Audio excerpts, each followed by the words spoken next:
신실한 하나님의 종들의 설교, 강단의 거성.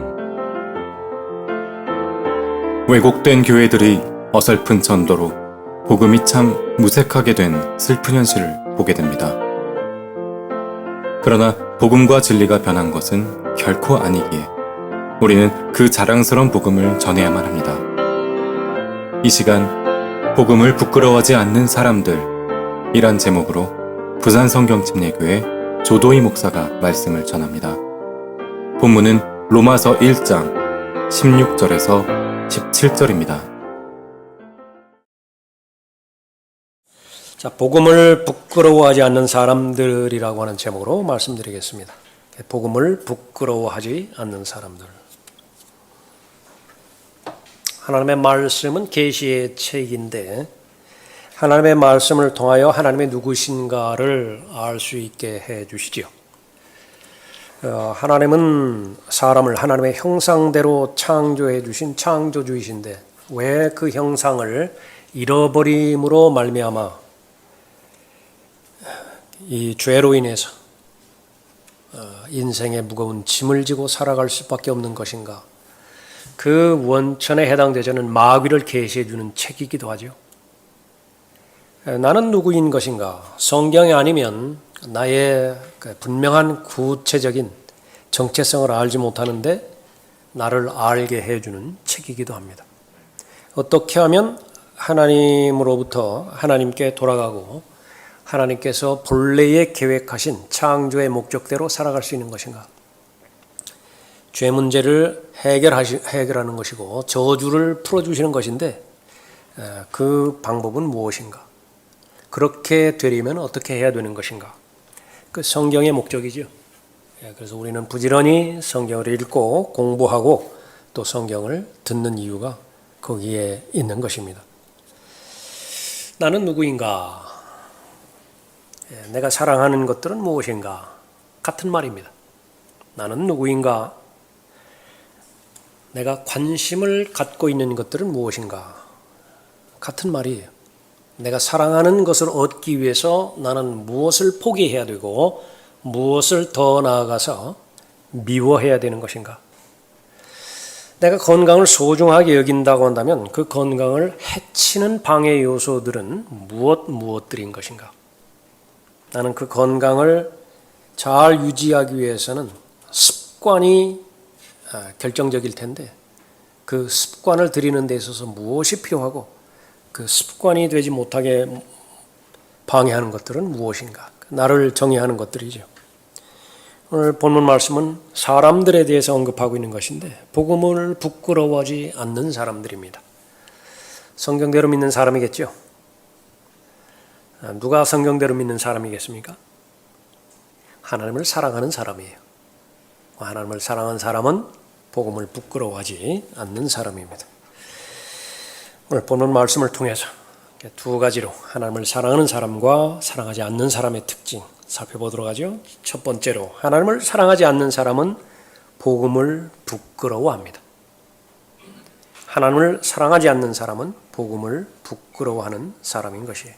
그 이유는 세상을 사랑하기 때문에 그렇습니다. 내가 그리스도의 복음을 부끄러워하지 아니하노니 바울의 개인적인 고백입니다. 이 고백을 성경에 기록한 까닭은 예수 그리스도를 믿는 모든 사람들 같은 고백으로 하나님 앞에 시인하기를 바라는 것이죠. 다른 것들은 부끄러워한다 하더라도 내가 복음 그것은 부끄러워하지 않는다라고 하는 것입니다. 바울이 사역하던 그 당시에 로마 시대에 그 세상 문화, 세상이 추구하는 세상의 풍조 그것은 하나님의 말씀, 복음, 그리스도의 은혜의 복음과 전혀 맞지 않았습니다. 그 당시에 로마의 황제는 네로였죠. 총체적으로 타락한 악한 황제였습니다. 맨 위가 그렇게 썩어버렸으니까 맨 밑에까지 로마 전체가 다 도덕적으로 타락했던 그런 사회였죠. 로마는 왜 멸망하게 되었는가? 그 가운데서 중요한 요인을 차지하는 것이 타락입니다. 로마의 타락을 볼 수 있는 것이죠. 죄라고 하는 죄는 모두가 다 로마에 모여들었습니다. 그 이전까지의 죄는 물론이고 죄를 계속해서 만들어내던 때였어요. 그 죄는 순간적으로나마 쾌락을 보장해 줄 수 있었기 때문에 그렇죠. 그런데 그 죄악된 세상에 정면으로 선포한 것이 거룩하신 하나님을 선포하는 것이었습니다. 그리스도의 은혜의 복음을 선포하는 것인데 거기에는 회개가 포함이 되어 있고요. 무엇으로부터 회개하는 것이죠? 지금 저질러진 모든 죄로부터 돌아서라는 것입니다. 거기에는 거룩함이 포함되어 있고 경건한 삶이 포함되어 있습니다. 하나님께서 인정하시고 하나님께서 받아들이는 삶을 추구하라. 그것이 요구사항이었죠. 로마는 이 상황을 받아들일 여지가 없습니다. 복음을 부끄러워하는 이유가 바로 거기입니다. 바울은 유대인이었습니다. 그 당시의 사람들은 유대인을 인간 이하로 취급을 했습니다. 유대인을 멸시하고 학대하고 또 노예로 삼았죠. 바울은 유대인 출신입니다. 복음도 구원도 유대인으로부터 나왔는데 어떠한 사람들도 이 유대인으로부터 나온 구원을 공유하기를 꺼려했습니다. 심지어 거의 대부분의 유대인들조차도 자신들로부터 나온 메시아를 거부해버렸던 것이죠. 유대인 설교자가 설교하는 그 설교의 내용들, 초점은 유대인 메시아에 대해서, 구주에 대해서 맺혀져 있던 것인데 그 세상은 거부했던 것입니다. 복음은 부끄러운 것이었어요. 바울이 전파한 복음, 그 내용은 또 기괴하기 짝이 없습니다. 어떤 유대인 남자에 대해서 소개하고 있는 것인데 세상을 구원하는 구주라는 것이지요. 그 자신은 자신이 하나님의 아들이라고까지 주장을 했습니다. 그것을 밖으로 어느 것 하나 볼 때에도 인정하거나 동의할 만한 구석이 없습니다. 그 신분에 있어서나 아니면은 그 사람의 생애에 있어서나 탁월한 면이 좀 두드러진 면이 보여져야 받아들일 여유가 있는 것인데 전혀 그렇지 못했죠. 삶은 삶대로, 죽음은 죽음대로 가장 치욕스럽고 부끄러운 죽음으로 죽었습니다. 십자가의 죽음은 저주의 죽음이에요. 또 로마의 연설가 세네카라고 하는 사람은 로마인들의 생각에는 십자가는 생각의 영역조차 허락해서는 안 된다라고 말했던 그런 저주의 죽음이었거든요. 유대인들도 나무에 매달린 자, 그것은 저주받은 죽음이라고 공공연하게 그렇게 믿고 그렇게 선포했었던 것이죠. 그런 죽음으로 죽은 자를 믿으라는 것입니다.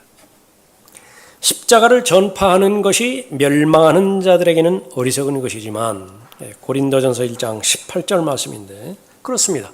이해가 되지 않아요. 받아들이기에 불가능한 것입니다. 십자가에 못 박히신 그리스도를 전파하노니 이것이 유대인들에게는 거치는 것이 되고 헬라인들에게는 어리석은 것이 되지만 인류 전체를 대표하잖아요.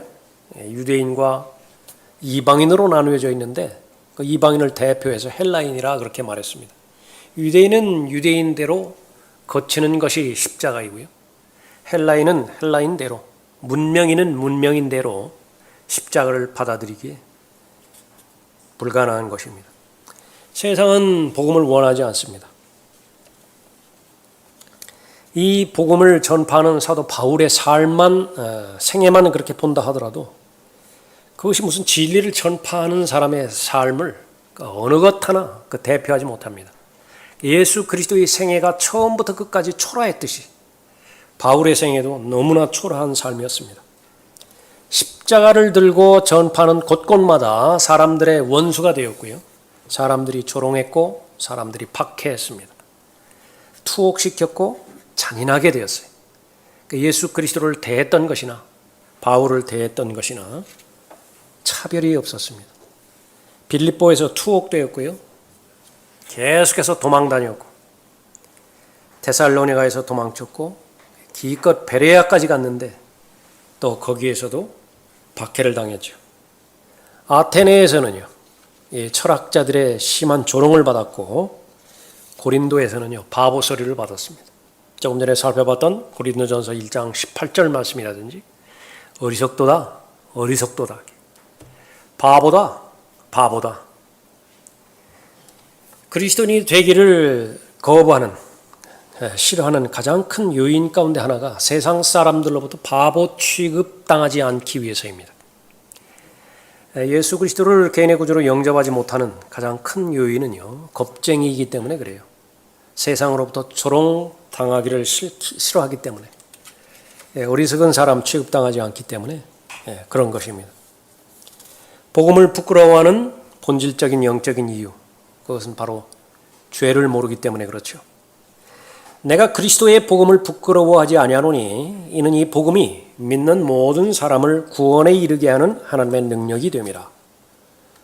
죄로부터 구원받는 그 구원의 능력은 하나님으로부터 나오게 되어지는 것인데 복음을 통해서 구원하는 것입니다.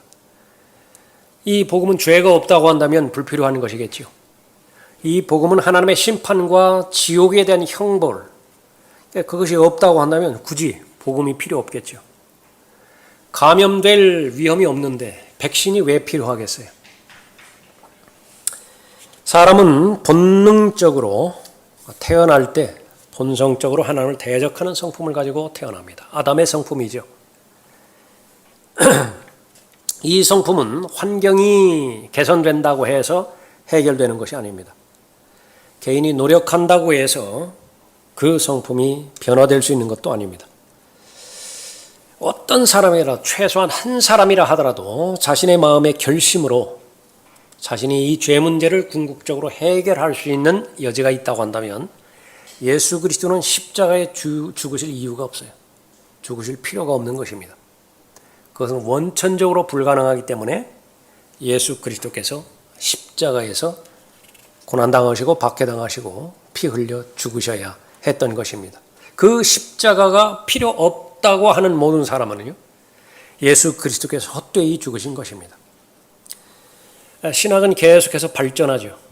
인류의 문명이 발전하듯이 이 논리, 이 학문도 계속해서 발전합니다.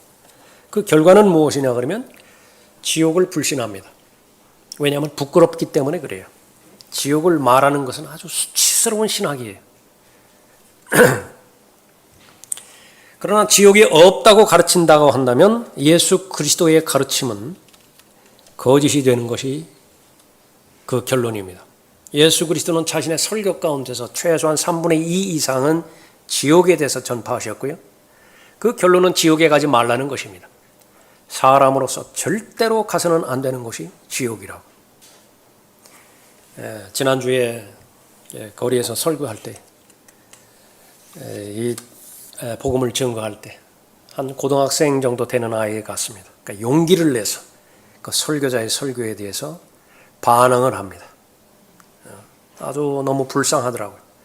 녹색불로 바뀌어서 걸어가는데 그 기간 동안에 20초이든 30초이든 같은 말만 계속 반복해서 선포해 줬습니다. 사람으로 태어나서 절대로 가서는 안 되는 곳이 지옥입니다. 사람으로 태어나서 절대로 가서는 안 되는 곳이 지옥입니다. 지옥은 여러분과 같은 사람이 감당할 만한 곳이 못 되는 것입니다. 지옥에 대한 실제에 대해서 인식하지 못하면서 예수님을 믿는 것은 그것은 다 헛된 믿음입니다. 그러나 오늘날 마지막 날들 그 가르침은 계속해서 변질되어져 가고 있는 것이지요. 죄를 알지 못하게 만드는 이 마귀의 계략에 따라서 하나님의 심판에 대해서 무뎌지게 만듭니다. 인간의 본성은 누가 가르쳐주지 않는다 하더라도 자신이 죄인인 것을 알고 그 죄의 결과가 하나님의 심판의 대상인 것을 알아요. 그런데 부단히 학습시킵니다. 부단히 교육을 시켜요. 내가 죄인이 아니라고. 내가 하나님의 심판은 사람이 만든 것이라고. 롯의 경고를 농담으로 여겼던 사람들, 그것은 그 수천 년 전에 일어났던 역사의 한 사건에 불과한 것이 아닙니다. 더 확대해서 오늘 이 시간에는 오늘날 우리가 사는 이 시대도 마찬가지로 일어나고 있는 것이죠. 하나님의 말씀을 농담처럼 여기는 세대에 살아가고 있습니다. 복음은 부끄러운 것이에요. 그런 대상들 앞에서 많은 사람들이 그와 같은 부끄러움을 견디지 못하는 것입니다. 예수 그리스도의 복음을 부끄러워하는 사람들은 또 다른 복음을 만들어냄으로 인해서 그 수치를 감추고자 합니다. 사회복음, 무슨 삼박자구원, 적극적 사고방식, 긍정적 사고방식, 번영신학, 사람의 노력으로도 얼마든지 새 사람이 될 수 있다라고 진리를 왜곡시키죠. 인생의 행복은 뭐니 해도 소유에 있다고. 돈으로 하지 못하는 것은 없다고. 사람의 가치는 그 소유에 있다라고 말하는 것입니다. 여기에 자유주의 복음이 더 가세하죠. 내가 믿는 것도 옳고 당신이 믿는 것도 옳다고. 천국이 있다고 한다면 그 하나님은 우리 모두를 다 받아들일 수 있는 아량 있는 하나님이라고. 하고 싶은 것 마음대로 하라고. 그 인생은 짧은 것이라고. 아마도 perhaps 창조주 하나님은 계시지 않다고. 그러니 원하는 대로 마음껏 하라고. 원하는 것이 도대체 무엇이길래 하나님이 어떤 면에서 거슬렸기에 하나님이 없다고 그렇게 말할까요? 무신론자들의 표어예요. 돈 들여서 버스에 광고판 찍어가지고서 영국 시내를 돌아다니게 만드는 것입니다. 복음 전파하는 것을 제외하고 사랑한다라고 말하는 것은 위선입니다. 참된 그리스도인의 사랑, 예수 그리스도를 알게 해주는 것인데 예수 그리스도께서 오신 목적은 죄와 사망의 문제를 해결하기 위해서 이 땅에 오신 것이죠. 참된 자유예요. 예수 그리스도를 알 때에 죄로부터 자유롭게 되어지는 것이고 죽음으로부터 자유롭게 되어지는 것입니다. 족쇄에 찬 발에서 피가 나오고 있습니다. 계속 머큐론만 발라줘요. 빨간 약만 발라줍니다. 괜찮을 것이라고. 괜찮을 것이라고. 능력이 없으면 괜찮아요. 그러나 족쇄를 풀어줄 능력이 있음에도 불구하고 고통의 근원인 족쇄를 풀어주는 것이 진정한 사랑임에도 불구하고 방치하는 것이죠. 그 진정한 사랑이 아니에요. 내가 복음을 전할 능력이 없다고 말한다고 한다면 다 받아들일 만한 상태입니다. 그러나 그렇지 않다고 한다고 한다면 내가 예수 그리스도를 알았다라고 한다면 그 예수 그리스도를 증거하지 않고 그 외의 것을 아는 것은 다 위선인 것입니다. 왜 그렇죠? 부끄럽기 때문에 그래요. 그리스도의 복음이 부끄러운 거예요. 이것이 이 부끄러움은 교회적으로 오염이 되어서 전 세계가 다 예수 그리스도를 부끄러워하고 있습니다. 세계 기독교 협의회, 세계예요. 월드라고요. 월드. 전 세상 교회라고 하는 교회 다 하나가 되어서 연합을 이루었는데 하나가 되었는데 그 외치는 외침은 하나입니다. 우리는 예수 그리스도 부끄러워합니다. 우리는 예수 그리스도 부끄러워합니다. 어떤 예수 그리스도를 부끄러워하죠? 그러므로 다른 이에게는 구원이 없나니 이는 하늘 아래서 우리가 구원받을 수 있는 다른 이름을 인간에게 주신 적이 없습니다. 사도행전 4장 12절 말씀인데 이 말씀이 부끄러워요. 문화적으로 부끄럽고 학문적으로 부끄럽고요. 하나님의 심판과 지옥의 영원한 형벌 이것을 입으로 말하는 것이 부끄러워요. 수치스러워요. 십자가를 통한 구원의 진리 이게 너무 진부해요. 몇천 년 전의 사실인데 이것을 아직도 움켜쥐고 아직도 사실이라고 말하는 것에 대해서 부끄럽다고요. 이 사상이 마지막 날들을 살아가고 있는 오늘날 사람들의 뇌리에 잠식해 가고 있는 것입니다. 바울의 메시지는 이것과는 다릅니다. 거칠어요. 단순합니다. 명확히 당신은 죄인입니다. 죄 가운데서 죽는다고 한다면 하나님의 심판의 결과 지옥에 가게 됩니다. 그러나 하나님께서 당신을 사랑하셔서 하나님 자신이 죽었는데 예수 그리스도의 십자가의 고난을 통해서 구원의 길이 열렸습니다. 당신의 죄들을 위해서 죽으신 분이 예수 그리스도시고 붙이셨다가 성경의 예언대로 셋째 날에 살아나셨는데 그 사실을 믿으면 당신은 구원받는 것입니다. 어려운 내용 아니죠? 복잡한 내용 아니죠?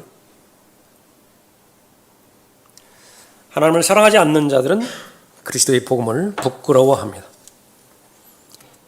적극적으로 사랑하지 않는 모든 것은 다 부끄러워하는 것이에요. 어떤 친구에 대해서 말합니다. 그 친구 아주 진솔하고 아주 사람이 성실하고 그렇지? 부정할 수는 없으니까. 그저 그렇지. 그러니까 적극적으로 자랑하는 거 아니에요. 그 사실은 적극적으로 사랑하는 것 아닌 것입니다. 왜 복음을 부끄러워하는 것입니까? 그러니까 그것은 바로 하나님을 사랑하는 사랑이 없기 때문에 그렇습니다. 우리가 살고 있는 이 시대에 복음을 가장 방해하고 있는 가장 적극적인 요소는 인본주의입니다. 이단이 아니에요. 아담의 성품인 옛 성품 안에 바로 마음의 중심에 예수 그리스도를 모시기를 꺼려하고 자기 자신이 우상이 되어져 있는 그런 그 상태에서 휴머니즘, 인본주의, 거칠은 십자가의 복음의 능력을 거부하고 계속해서 다듬어 나가는 것입니다. 바울이 고린도후서 11장에서 염려했던, 우려했던 사실이죠. 또 다른 영, 또 다른 예수, 또 다른 복음입니다. 이 마지막 날에 대표되어지는 왜곡된 진리예요. 복음을 변질시키고 싶다고요. 복음을 왜곡시키고 싶다고요. 복음을 증거할 때 하나님의 심판과 지옥에 대한 형벌, 이 부분은 건너뛰고 싶다고요.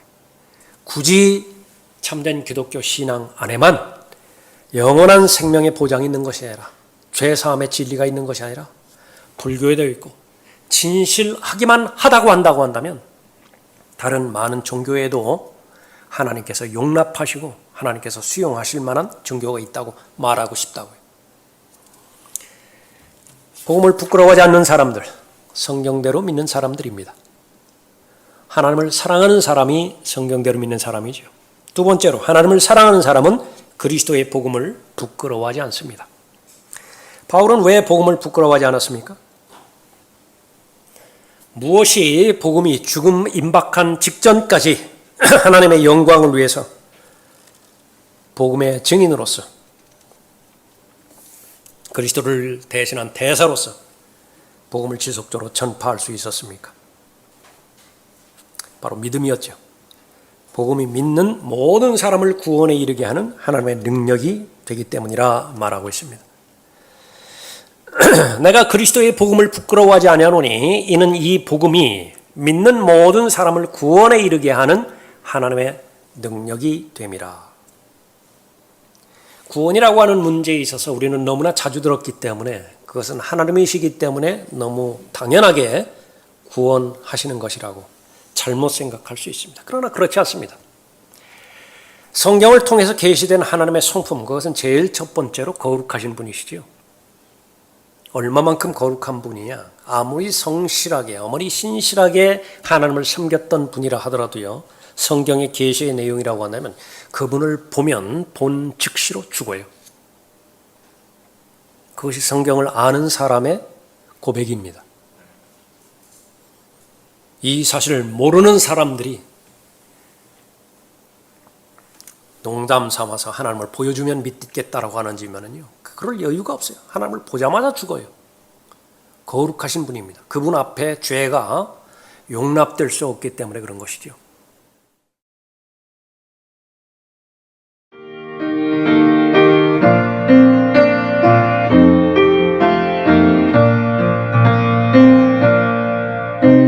복음과 진리를 전하는 방송 KBS. 우리가 이해할 수 없는 것은 하나님께서 회개를 하셨어요.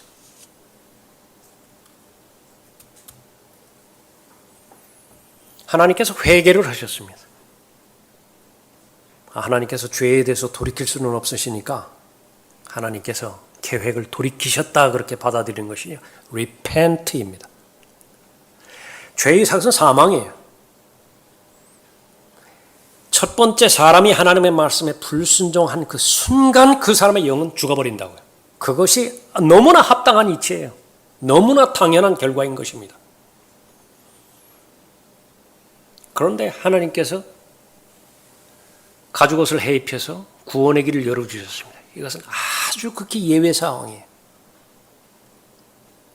소돔과 고모라에 대해서 하늘에서 불과 유황을 내리셔서 다 태워버리셨죠. 그것이 합당한 이치예요. 죄악들로 이 세상이 넘쳐날 때에 하나님께서 하늘의 문을 여셔서 홍수를 보내셔서 다 익사시켜버렸죠. 다 죽여버리셨죠. 그것이 합당한 이치예요. 하나님께서 죄인을 보셨을 때에 하나님의 진노의 불을 내리셔서 다 불살라버리시고 다 죽이시는 것, 그것이 합당한 일이에요. 그런데 왜 하나님께서는 자신의 아들을 십자가에 내어주어서 죄인들의 죄들을 위해서 죽게 하셨는가? 이해가 안 돼요. 그런데 많이 들었거든요. 그러니까 그냥 당연한 것으로 받아들이는 것입니다. 왜 하나님께서 애를 쓰셔야 됐죠? 역시 마찬가지로 이해할 수 없는 하나님의 사랑 때문에 그렇습니다. 하나님의 사랑은 이해가 안 돼요. 그 결과, 많은 결과들이 있지만 바로 구원을 위해서입니다. 내가 그리스도의 복음을 부끄러워하지 아니하노니 이는 이 복음이 믿는 모든 사람을 구원에 이르게 하는 하나님의 능력이 되려 함이라. 지면으로부터 모든 사람을, 모든 죄인을 다 쓸어버릴 수 있으셨지만, 왜? 권세가 있으시니까, 능력이 있으시니까, 하나님의 거룩하신 성품과 충돌이 되지 않기 때문에 그렇게 심판하는 것이, 그럼에도 불구하고 그 일을 바꾸셨어요. 그렇게 하지 않기로 바꾸셨던 것입니다. 복음입니다. 하나님 앞에 감사드리는 많은 내용 가운데서 하나님께서 먼저 죄인을 사랑하셨다라고 하는 이 진리를 깨달으면 깨달을수록 그보다 더 큰 감사가 없죠. 그것이 진정한 믿음입니다. 내가 하나님 사랑한 것이 아니에요. 하나님께서 먼저 나를 사랑하셨어요. 하나님께서 주신 그 사랑을 원천으로 해서 내가 하나님께 올바른 반응을 보여드린 것이죠. 아주 조금. 그런데 그것이 하나님을 감동시키십니다. 하나님께서 감격해 하세요. 하나님께 영광을 돌리는 것입니다. 원래 이 복음의 의미, 기쁜 소식이죠. 좋은 소식이죠. 그것은 로마 때에도 그렇게 사용되어져 있습니다. 로마의 역사는 전쟁의 역사죠. 전쟁을 통해서만 정복해 나가니까요. 전쟁을 벌이면 승리하게 됩니다. 그 소식을 복음이라고 그랬어요. 개선문이죠, 개선문. 그 전투를 지휘했던 장군이 앞장서고요. 그 뒤에 로마 군인들이 있고, 맨 뒤에 또 무엇이 있습니까? 전쟁 포로들이 묶여가지고서 따라온다고요. 그 개선문을 통과할 때 얼마나 어마어마한 함성이 울려 퍼집니까? 얼마나 활기찬 연주가 펼쳐져요? 거기에 향이 펴져 있죠. 제우스 신을 비롯한 수많은 신들에게 감사를 표명하는 것입니다. 승리를 주신 것에 대해서 감사한다고. 기쁜 소식이에요. 항상 우리를 그리스도 안에서 승리하게 하시고 또 어느 곳에서나 우리로 하여금 그분에 관한 지식의 향기를 나타나게 하시는 하나님께 이제 감사하노라. 이는 우리가 구원받은 사람들에게나 멸망하는 사람들에게나 하나님 앞에서는 그리스도의 향기이기 때문이라. 정녕 이 사람들에게는 사망에 이르는 사망의 향기이나. 누구죠? 똑같은 향기인데 이 향기가 사망의 향기구나. 뒤따라오는 포로들이에요. 그 향기를 맡은 순간에 자신은 소망이 없어요. 이제 바로 죽거나 아니면 일생 동안 노예로서의 삶을 마쳐야 되는 거죠. 저 사람들에게는 생명에 이르는 생명의 향기라. 누가 이런 일들을 원만히 감당하겠느냐?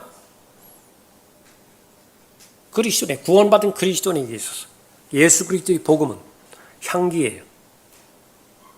생명에 이르는 향기입니다. 그러나 부끄러워하는 사람들에게 사망에 이르는 향기. 힘들다고. 그 복음이 전파되는 그 자리에 있어서 계속 듣고 있는 건 너무 부담스럽다고요.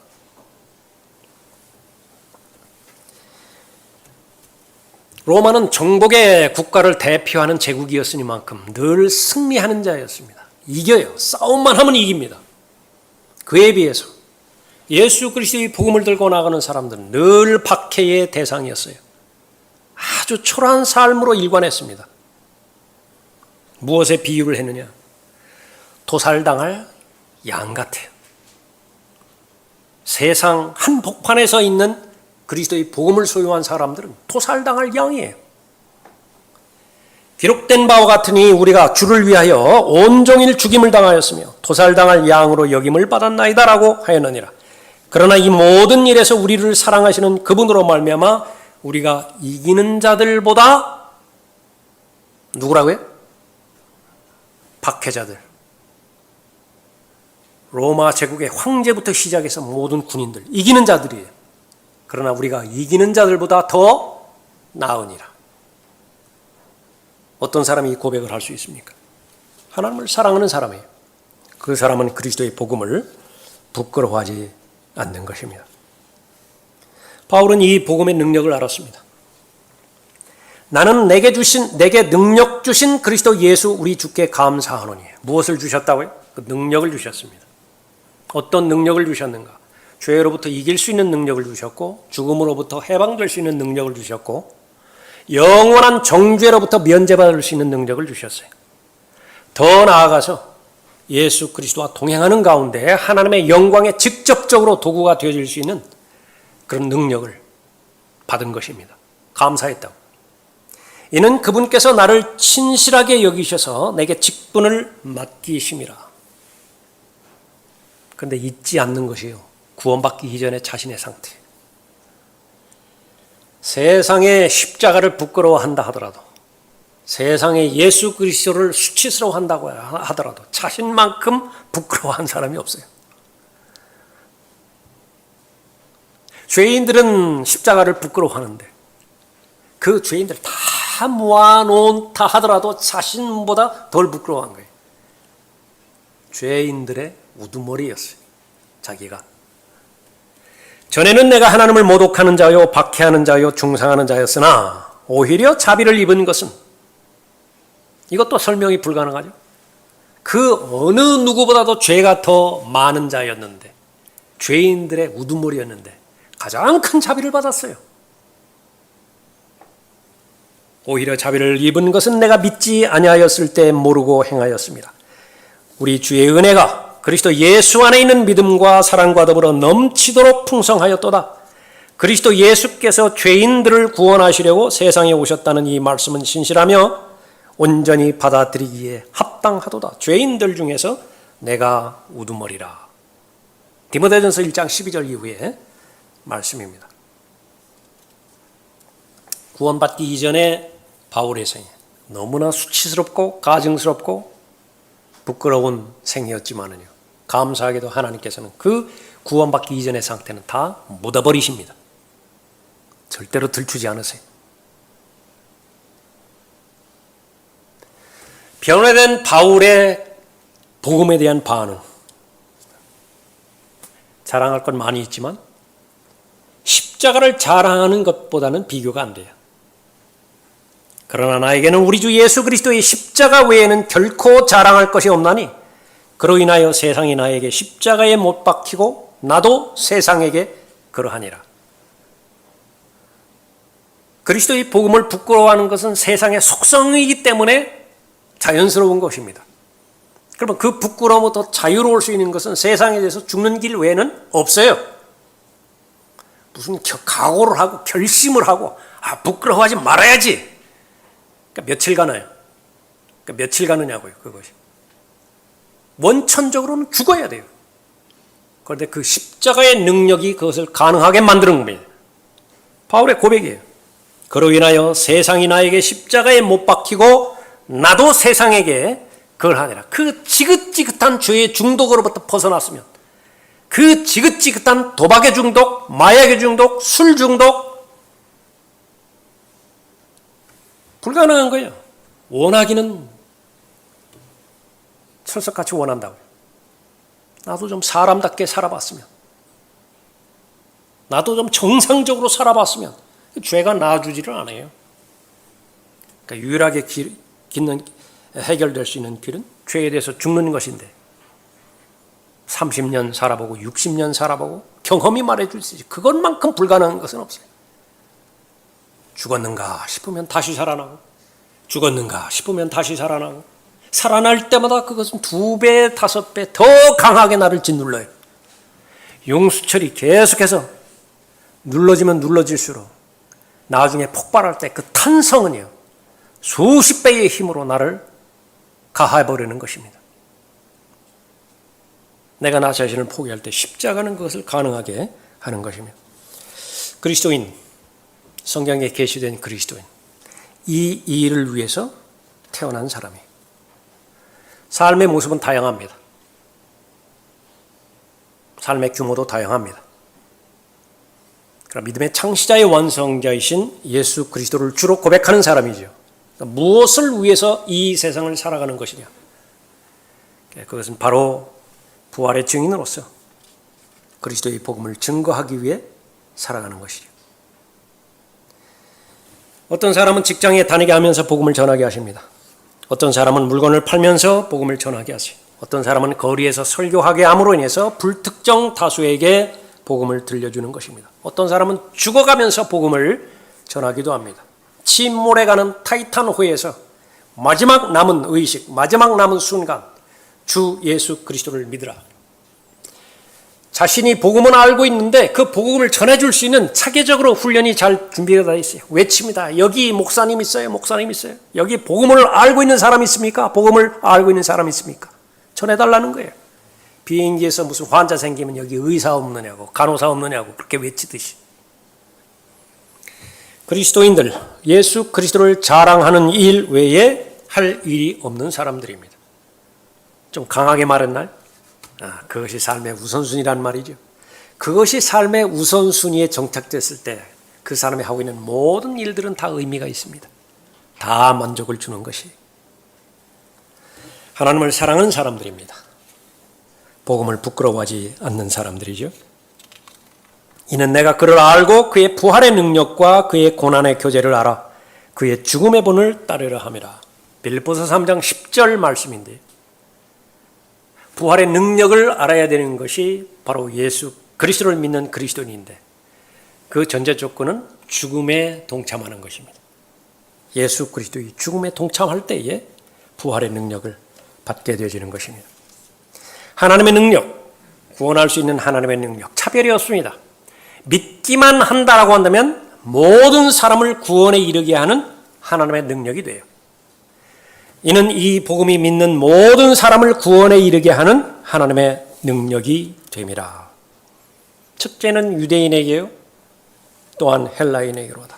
시간적인 순서로 본다고 한다면 유대인이 먼저예요.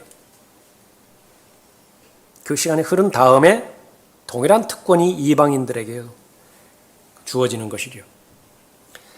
모든 사람이 구원을 받을 수 있는 것인데 자신의 죄만 인정할 수 있다라고 한다면 모두가 다 구원의 대상입니다. 구원받지 못하는 유일한 사람, 죄에 대해서 인정하지 않는 사람이에요. 예수님의 직접적인 말씀이죠. 그러므로 내가 너희에게 말하노니 너희는 너희 죄들 가운데서 죽으리라. 죽는데 죄들 가운데서 죽는 것이에요. 이는 너희가 내가 그인 줄 믿지 아니하면 너희는 너희 죄들 가운데서 죽을 것이기 때문이라. 그러니까 죄의 본질은 예수 그리스도를 믿지 않는 죄죠. 예수 그리스도를 믿지 않는 것이 죄예요. 복음을 믿은 결과 하나님의 의가 주어집니다. 하나님께서 받아들여진다. 하나님께서 받아들여지시기에 합당한 사람이 된다라고 말하는 거예요. 마틴 루터가 구원받기 전에 성경을 읽을 때에 가장 마음을 어렵게 만들고 마음에 큰 부담을 가져다 준 용어가 하나님의 의라고 하는 말입니다. 이것은 직접적으로 하나님의 심판과 연결되기 때문에 그래요. 어떻게 하면 하나님께서 마틴 루터 자신을 받아들일 수 있도록 할 것이냐. 행위라고 하는 행위는 다 해본 거예요. 그러다가 본문 말씀을 읽게 되었죠. 의인은 믿음으로 말미암아 살리라. 그러니까 무엇을 믿는 것이에요? 복음을 믿는 것이에요. 구원받게 되어졌고 종교 개혁의 불씨가 차오르게 되어진 것이에요. 그러므로 우리가 믿음으로 의롭게 되었으니 이 말씀 역시 마찬가지로 너무나 여러 번 받아들여졌기 때문에 일상화되었을 수 있습니다. 하나님께서 나를 받아들이신다? 이것은 인생에 있어서 참 본질 가운데 본질적인 문제입니다. 결국은 나의 일생을 살았는데 그 일생이 하나님께서 받아들이실 인생인가 거부할 인생인가 이 결과가 남는 것이거든요. 종교가 둘로 나뉘어졌는데 하나는 아벨의 종교이고 하나는 카인의 종교예요. 받아들여지는 아벨의 종교에 속한 사람이냐, 아무리 지극정성으로 다가 준비했다 하더라도 하나님께서 거부하는 카인의 종교인 것이냐. 복음이 해결하는 것입니다. 예수 그리스도를 믿는 믿음이 하나님께서 그 죄인을 받아들이는 것입니다. 믿음에서 믿음에 이르게 하는 하나님의 위라고 말씀하셨죠. 믿음의 시작은 예수 그리스도이십니다. 믿음의 완성, 그것도 마찬가지로 예수 그리스도이시죠. 나는 누구인가? 내가 사랑하는 것들은 무엇인가? 나를 규정하는 말이죠. 나는 누구인가? 나는 무엇을 부끄러워하고 나는 무엇을 부끄러워하지 않는 것인가? 본문 말씀에 의하면 같은 말입니다. 성경의 목적은 내가 나를 알게 하는 데 있죠. 내가 누구예요? 그리스도인이 마땅히 부끄러워해야 되는 것이 있습니다. 그런데 부끄러워하지 않아요. 그런 것들은. 그들이 가증한 일을 행할 때에 부끄러워하였느니라? 부끄러워하였느냐? 아니라. 그들은 조금도 부끄러워하지 아니하였고 얼굴도 붉히지 않았도다. 에레미야 8장 12절 말씀이에요. 디모데후서 4장에 있어서 똑같이 질문할 수 있습니다. 그들이 가증한 일을 할 때 부끄러워하느냐? 가증한 것도에 가장 가증한 것이 무엇이에요? 하나님의 것들 왜곡시켜 뒤틀어버리는 것이죠. 참된 하나님의 사랑을 왜곡시켜서 더러운 사랑으로 변질시켜버렸습니다. 돈 사랑, 자기 사랑, 쾌락 사랑으로 다 바꿔버리고 이름만 하나님 이름 붙여버렸어요. 하나님 잘 믿는다고 합니다. 과연 그런 것인가? 그리고 그렇게 하고서도 부끄러워하였느냐? 아니라. 정말로 부끄러워해야 될 것은 무엇입니까? 사도 바울의 고백처럼 구원받기 이전의 상태예요. 무엇을 추구했죠? 무엇을 향해서 자신의 생애를 투자했습니까? 우리가 음란과 정욕과 술 취함과 방탕과 연락과 혐오스러운 우상 숭배를 행하여 이방인들의 뜻을 행하는 것은 지난날의 생활로 충분하도다. 그런데 복음이 복음되지 못한 상태에서는요, 이집트를 그리워하는 거예요. 거리상으로 보면 훨씬 가나안 땅이 가까이 놓여 있음에도 불구하고 그 옛날에 떠나온 이집트를 그리워해요. 그곳으로 다시 돌아갈 수만 있다면, 그곳으로 다시 돌아갈 수만 있다고 한다면. 마지막 날들을 살아가는 그리스도인들이라고 하는 사람들, 경건의 모양은 갖추어져 있을지 몰라요. 그러나 그 속마음은 온통 세상 사랑과 세상 부러움으로 가득 차 있습니다. 무엇 때문에 하나님을 믿는 것이냐? 세상에서 욕망을 추구하기 때문에 그래요. 성취시킬 목적으로 사랑하고 있는 것입니다. 하나님께서 주신 것들 가운데서 하나도 헛된 것이 없죠. 하나님께서 주신 것들은 다 목적이 있는 것입니다. 언제 그렇죠? 삶의 우선순위가 바로 잡혀 있을 때. 그 우선순위 가운데 제일 먼저는 구원입니다. 하나님께서 나를 구원하신 그 구원의 사건보다 더 큰 사건이 내 생애 가운데서 있다고 한다면 다시 원점으로 돌아가세요. 내 진실성을 다시 한번 확인하세요. 그 전에는 구원이 최고의 나의 기쁨의 사건이었고 감사의 사건이었는데 지금은 그렇지 않습니다. 첫사랑 잃어버린 거예요. 다시 찾으셔야 되겠죠. 그러므로 누구든지 이 음란하고 죄 많은 세대에서, 음란하고 죄 많은 세대에 추구하는 것은 바로 돈이죠. 온 세상을 얻는 거예요. 무엇을 희생하고서라도요. 자신의 혼을 희생하고서라도, 자신의 혼이 지옥에 방치되는 한이 있다 하더라도 이 세상을 얻어야 돼요. 그것이 악하고 음란한 세대입니다. 누구든지 이 음란하고 죄 많은 세대에서 나와 내 말들을 부끄럽게 여기면 인자도 거룩한 천사들과 함께 자기 아버지의 영광으로 올 때 그 사람을 부끄럽게 여길 것이라. 부끄러움 당하지 않을 보장을 로마서 10장 11절에서 말씀하셨는데 누구든지 그를 믿기만 하면 된대요. 이것은 성경이 보장해 줍니다. 성경이 말씀하시기를 누구든지 그를 믿는 자는 부끄러움을 당하지 아니하리라고 하였느니라. 바울이 복음의 전파자로서 복음을 증거하다가 투옥되기도 하고 세상으로부터 박해받기를 했는데 똑같이 믿는 믿음의 사람들이 그 바울을 부끄러워했어요. 아주 수치스러워했다고. 세상으로부터 좀 대우를 좀 받았으면 좋겠는데, 세상이 좀 인정하는 교회, 세상이 좀 인정해주는 그런 목사가 되었으면 좋겠는데 가는 곳마다 박해의 어려움이에요. 그런데 같은 믿음을 공유했다라고 고백하려니 내가 말이 아니에요. 부끄러워했다고요. 아주 부끄러워했어요. 그러므로 너는 우리 주의 증거나 그의 죄수된 나를 부끄러워하지 말고, 그 사람들에게 진리를 말하는 것이다. 나 부끄러워하지 말라. 그러므로 너는 우리 주의 증거나 그의 죄수된 나를 부끄러워하지 말고 하나님의 능력에 따라 복음을 위하여 고난의 동참자가 되라. 거리에서 여러분의 목사를 만났습니다. 여러분의 반응은 어떻게 될 거예요? 반갑게 뛰어오시겠습니까? 아니면 보자마자 얼굴 돌리시겠습니까? 오네시포로. 제일 먼저 오네시포로에 대해서 감사했던 것은요, 나를 부끄러워하지 않았대요. 죄수된 나를 부끄러워하지 않았다고 말합니다. 나의 사슬에 매인 것을 부끄러워하지 아니하였으며 많은 것들로 나를 섬겼는지 내가 아느니라.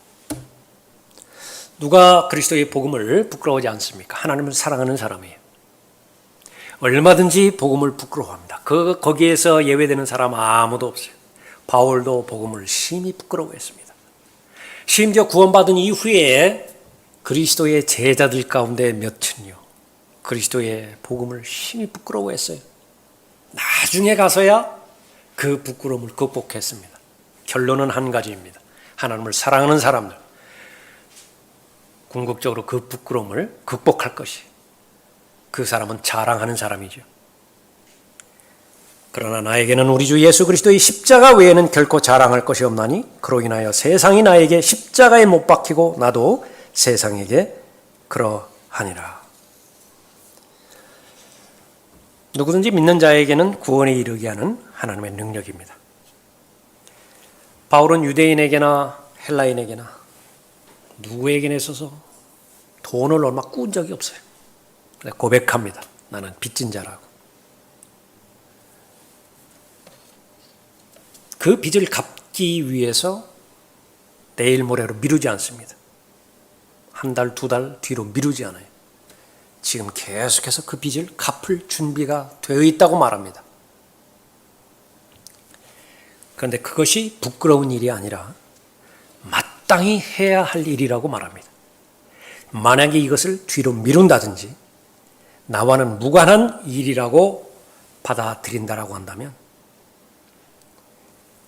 나에게 화가 있을 것이라고 스스로에게 말합니다. 이는 내가 부득불해야 할 일이기 때문이라. 만일 내가 복음을 전하지 아니하면 정녕 내게 화가 있으리라.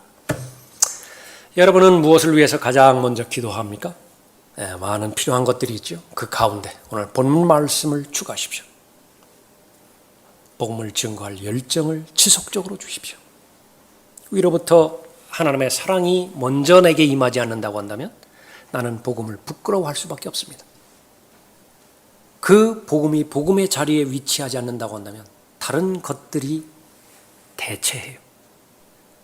육신의 정욕, 안목의 정욕, 생의 자랑인 것들로. 하나님께서 여러분에게 주신 것 가운데 하나도 가치 없는, 쓸모없는 것들이 없습니다. 그러나 마귀는요, 여러분의 삶의 우선순위를 바꾸어 내므로 인해서 다 무익하게 만들고자 하는 것입니다. 여러분의 첫 번째 마음의 중심, 그것은 하나님의 사랑이죠. 그 하나님의 사랑은 복음을 부끄러워하지 않고 복음을 자랑하는 것입니다. 무엇을 통해서 이룰 수 있죠? 말씀과 기도를 통해서 성령 하나님께서 여러분을 충만하게 채워주실 때 가능한 것입니다. 구원받은 사람, 하나님을 사랑하는 사람, 그리스도의 복음을 부끄러워하지 않는 사람입니다. 기도하겠습니다.